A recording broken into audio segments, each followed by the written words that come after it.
I'm Logan Crawford, and right now on Spotlight, we are talking to the author of a sensational book that is insightful and inspiring. It is called The Land of My Naked Soul, an exciting journey on the wonderful and complicated land of love by Loveheimer. And we are joined by Loveheimer right now, who is also known as Violetta Ciabataru. I love your pseudonym. How did you come up with Loveheimer? Hello, Logan. Thanks for having me My pleasure. here. This is an honor. Well, the answer is quite simple. Actually, I got inspired by some friends who are suffering from Alzheimer. But now I set to create something positive. It comes from love because it gets you out of your mind. Sometimes you're on the edge of your mind, but in a positive way. Absolutely, absolutely. There are loves that we have during the course of our lives that we want to forget, and loves during the course of our lives that we will never forget. And you seem to touch on all of these different types of love and exploration in your own life that extends to other people's lives as well. Tell me a little bit about your book and what the message is. The message is quite straightforward. It really talks and speaks volume to the teenagers and the young generation, but also to the adults, because on one side, there are a lot of people who are stuck in a relationship that doesn't work, or who are going to experience probably a divorce, or who are not going to experience that, but they are still staying in that dysfunctional relationship. Or maybe you are a teenager and you are experiencing your first love, meaning your first heartbreak as well, probably. So the book talks a volume to all those who probably lost their hope that something like that similar could happen to them. It's not just a prescription on how to find inner happiness, but to find their own balance.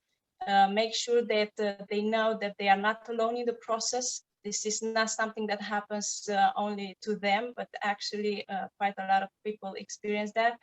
And it is a message to go through that hell that probably they feel it, and move forward, because it's the only way to touch the light of their soul and to experience love again. Even for adults who lost their hope, love is possible at any age, and it's the only way, if you ask me. Absolutely. You touched about young people. For young people, the feeling of love is very, very intense. They're way up here. Just saying the person's name can bring great joy to them. And then there's the moments where they're way down there because they haven't heard from the person that they love or think they're in love with. How do you tell the difference between an infatuation and love? Well, it's quite a complex topic, and I think I will write another book in order to answer to that question. However, because I had the opportunity to observe my character, the main character of the book, yeah, going through, she went through everything. That first love, that first passionate relationship that gets you out of your mind. You don't even know if it's love or it's just passion. Or maybe she went through the marriage, through the divorce, and so on. Love is love. It doesn't have a definition. If you feel it, it's there. It can't be just infatuation. I don't believe in that, actually. It's feelings. It's a cocktail of feelings that is being present in your soul, and it has to be taken into consideration. Absolutely. And what some people dismiss as infatuation certainly feels like love to the person who's in it. Exactly. And it has to be followed. That feeling that has to be followed. You have to see where it takes you, because it could take you to just live an experience and love from it, or it could take you, like in my case, to create something beautiful out of that feeling. So just let yourself go with that flow, and you might be surprised on where you are going to land. In my case, on my naked soul. Now, why do you call it your naked soul? Do you have to bear all in order to find love? And do you need to reach that level of intimacy? Is that what the naked soul is all about? Tell me what your view is. Yeah, I think you got the idea. And the thing is, when you are in it, when you are in that strong feeling that really gets you out of your mind, the recommendation is definitely to go deep into your soul, to really wander around, try to bring light, try to go to those dark corners of your soul and see if you can bring some light and bring some peace in that side of your soul. And I call it naked because it speaks volume from the side of a young girl, a young adult, an adult, a mom, and it is an internal conflict that really makes the soul be transparent, just as it is. No other colors than the ones that it has. It could be beautiful colors. It could be just the way you are in a specific moment. The fact is, we are shining every single day, and we have to be the one who we really are, because putting on a mask every day to pretend to be somebody else than you, what you are really are deep down your soul, it's not going to take you to that inner happiness that probably many of us are looking for.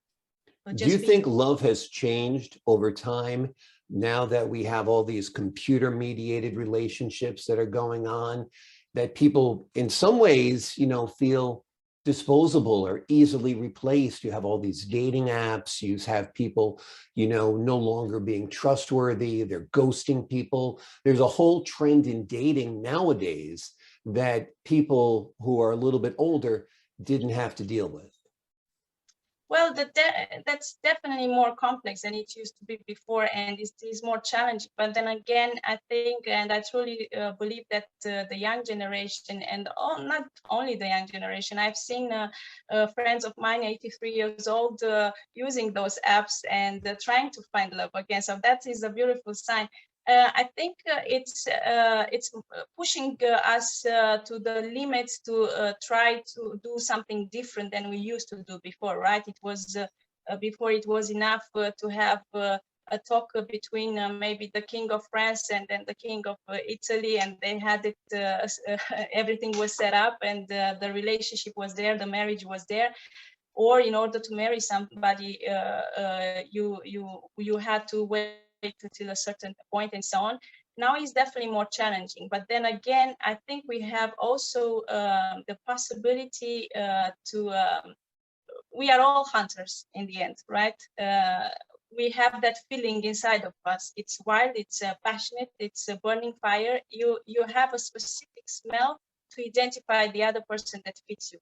And I don't believe just in one person forever and ever, but every single person is really fit to that specific phase where you are going through. That means you can't fail. It doesn't matter who or what they are doing or what they are going to experience together with you. That is meant to happen to you. So it's definitely more challenging, but it's also more beautiful as well. Absolutely. I love your book. I think it's a needed book for a lot of people. You learn a lot of things in school, you read a lot of novels, but rarely do you find a book that addresses love at every stage of life as forthrightly as yours does. So I think it's a wonderful addition to a person's library and to their own body of knowledge. What was the one message, if there is one message, that you wanted to convey to the reader? Move forward with faith, with patience, work on your flaws if there are any. If not, try to find the best version of yourself every single day. And there is no other way, in my view, than doing that with love. And love has many shapes, like a diamond. Use the one that fits you best, but shine there and really be the best version of yourself every single day. Tell me a little bit about writing this book. How did it come about? What inspired you? What was your writing habit like? Well, it wasn't meant to be a book, to be honest, because I just had this feeling that I have a lot of information, a message that is meant to come outside of my soul, of my mind, so many thoughts. And initially I started to write in a blog, right? And then I was positively surprised that I was not alone in the process. Many people vibed with everything that I was writing. And at some point, it just became a book. I saw that I have characters. I saw that I have a story. I saw that I have a plot. I saw that I have action. I saw that I have a message. So I wanted to transform that in a book. And as scary thought as that was, I did it.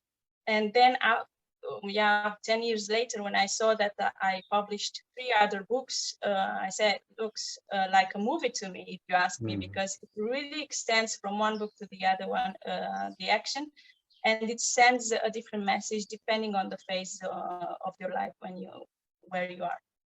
Do you have a vision for that movie if that movie were to be created? Yes, I do have actually, although it is very interesting because when I start to write a book, I never know where that takes me. This way is the naked soul and wandering around that land. However, the vision itself is to create a story that can help not just the young generation, but every single person who is watching it from its own angle, its own perspective, to take that message and make sure at the end of that movie or series, whatever that will be, they will go and meditate and will make some change, will bring some change in their own life. If it is even just one person who is touched by that message, I already have the feeling that I've done something for the others as well, because that is also what love means. Yeah, love everybody, not just yourself, every single person that you are interacting. Do you make a division with the types of love, familial love, romantic love, or is love just love? There is, yeah, as mentioned, heart is like in the shape of a diamond. You have on each face a different type of light, different type of color. That means you will have a specific type of love as a mother, that fearful, protective type of love for your own cubs. You will have that passionate and beautiful, very insightful type of love for your own partner, a consuming type of love that makes you maybe reach limits that you never thought that you are going to reach. You have the love for your own parents. You have the love for your own friends, or just for a stranger. Yeah, in my book, it talks about the love for a complete stranger. That's very specific feeling that he might be like you, that he is you somehow, that you vibe on a different level, on a different energy level that is unknown to the reality that you are experiencing. So different type of loves, and in the end, they make they are in the same diamond, and they complete you. I agree. They come from the same source. They're expressed in different ways, but it's the same type of intense feeling. Like you said, whether it's a mom and her cubs or the passion you feel in a romantic relationship. Tell me a little bit about your background. What has your journey been like? I'm Romanian. I've been raised and born in Romania. However, I'm based in Amsterdam. I moved recently here, actually last year. I'm a manager in IT field and mentor by day and a writer by night, put it this way. I'm a mother. I have a daughter. She's 13 years old. And I moved here from Vienna, actually, where I lived almost 10 years. And I experienced life as an expat as well. And that is also part of my journey. It was a long journey, you name it, marriage, divorce, relationships, um, complicated dynamics with your own family and so on. She lived it all. So yeah, it was a long journey, but beautiful. Absolutely. I think if you live long enough, everybody goes through the same types of things, more or less. You know, you get Yeah. married, you get divorced, you fall in love, you fall out of love. It's all kind of part of it. But I think that your prevailing message is, even if you did get burned in a divorce, even if someone did hurt you, even if someone did betray you, you shouldn't turn your back on love because it is still there. And it is an opportunity to grow. It is meant to happen this way. You are meant to grow. Just detach a little bit, observe you like you would do with a character of a book, and you will get there. It will I help love your them. writing style. It's very simple. It's very forthright. It's easy to read. It's sort of like having a conversation with you right now. Do you try to write like you speak? Tell me a little bit about your writing style. Yeah, exactly. I got this feedback from many of my readers. They are very happy. Some of them told me, "Oh, I read your book in 3 nights." So it was very easy, but the message was very strong. So I really loved it. The writing style is interesting even for me as an author because it takes me to different places each time I write something. It could be now me meditating or writing like in a diary or something, but then it takes you to a different dynamics. You observing the young girl that you have inside of you and her own craziness, but beautiful in the same time. Then it takes you to a different space, the past, and then you have action practically feeling the future or creating it. It depends. It's very dynamic. It's very innovative, if you ask me. It never gets you bored, but it is indeed the type of writing as if I'm talking to you, because I get very intimate with the reader. I want to touch his soul via this writing, not just send a message. I want to connect. Well, I think you've accomplished that for sure. The name of the book is The Land of My Naked Soul, an exciting journey on the wonderful and complicated land of love by Loveheimer. It's available on Amazon for purchase. You can also download it on Kindle, and it's a highly recommended read. I really enjoyed it. I'm sure you viewers at home would enjoy it as well. And Loveheimer, thank you so much for joining us today and giving us your insights on love and life. Thank you for having me. My pleasure. And I'm Logan Crawford, thanking you at home for your time this time. Until next time on Spotlight.